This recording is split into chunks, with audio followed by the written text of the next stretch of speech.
Welcome to This Explainer. Today, we're jumping right into a story of ultimate human resilience.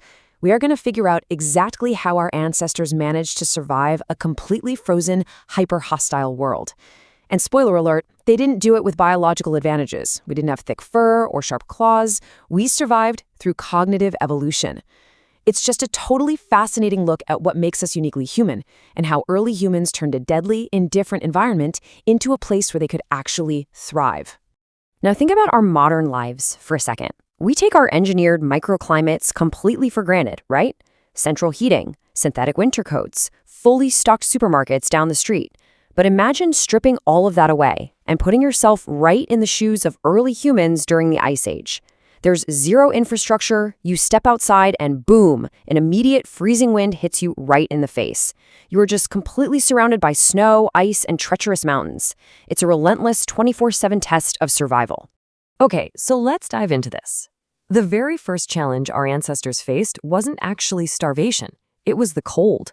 Literally, lethal cold. I mean, you simply cannot hunt or forage if you're freezing to death. Enter our first massive technological leap. Fire. But harnessing fire required a totally new social dynamic. It demanded constant, synchronized cooperation. You had to have a division of labor. One person is out there foraging for branches, while someone else is carefully watching the flames to make sure they never go out. So survival wasn't this lone wolf pursuit anymore. It was a vital team effort, forcing a level of social organization that completely changed how humans interacted with each other. And you know, this collaboration extended straight into how we handled our physical environment. A natural rock cave is great, but it's not enough to survive those extremes. It had to be actively modified. So everyone pitched in. By combining stones for thermal mass, heavy branches for a frame, and stretching animal hides over it to block the wind, early humans were essentially engineering their own localized ecosystems. They were keeping the deadly elements at bay through pure teamwork. But obviously, you can't stay huddled in a shelter forever. To actually move through this environment, we had to turn those animal hides into wearable microclimates.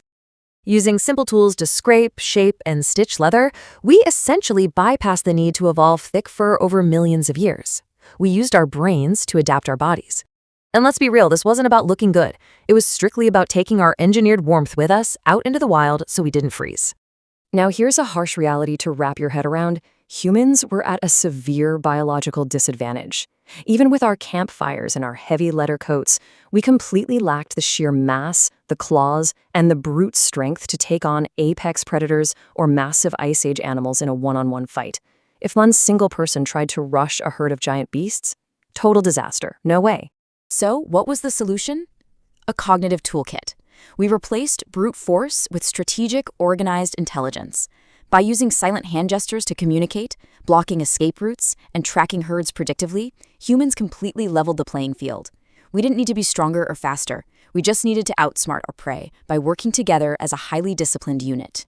But out there in the frozen wild, the hunters were often the hunted. Imagine this. You're walking through the snow, isolated after a long hunt, and suddenly you freeze. Up ahead, two small eyes appear in the distance. A wolf slowly creeps out from the tree line, and then another, and another. Suddenly, you're locked in a stare-down with a highly coordinated pack of apex predators. Getting caught alone like that was basically a death sentence. So, what do? Fight or retreat? A lesser animal might just succumb to blind panic or aggressive instinct. But humans had the cognitive discipline to calculate those odds in a split second. The smartest, most calculated survival tactic was to inhibit that urge to panic, slowly back away, and retreat to the safety of the campfire and the overwhelming numbers of the group. And honestly, the whole landscape was an absolute gauntlet of wolves, massive bears, and giant predatory cats. Humanity didn't survive by fighting these beasts all the time. We survived through continuous threat mitigation. By leaning on our fortified shelters, our fires, and our sheer social density, we made ourselves a way too costly target.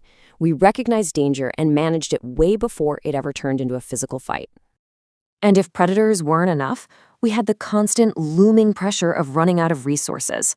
When the local game moved on, or when your crucial water source froze solid under a foot of ice, staying put meant death.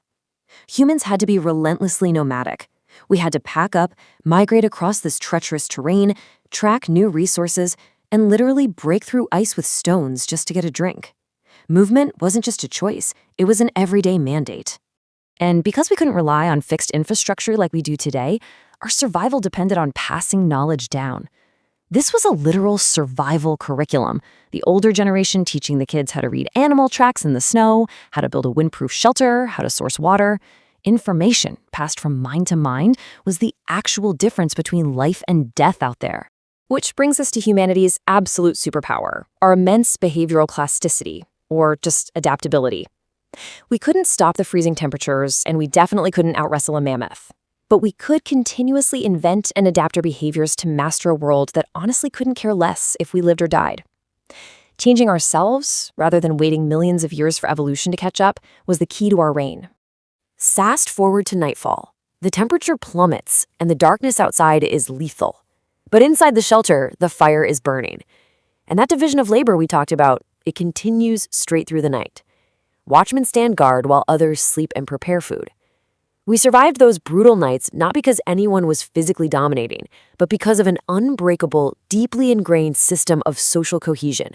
We had each other's backs. The Ice Age was a world actively hostile to human biology. So if we weren't the strongest, the fastest, or the most physically resilient, what is our true place in nature? We survived one of Earth's absolute harshest eras because we figured out, against all odds, how to survive it together. And I think that leaves us with a pretty profound question to chew on. What modern, seemingly impossible challenges could we solve today if we remembered that radical cooperation is literally our oldest survival tool?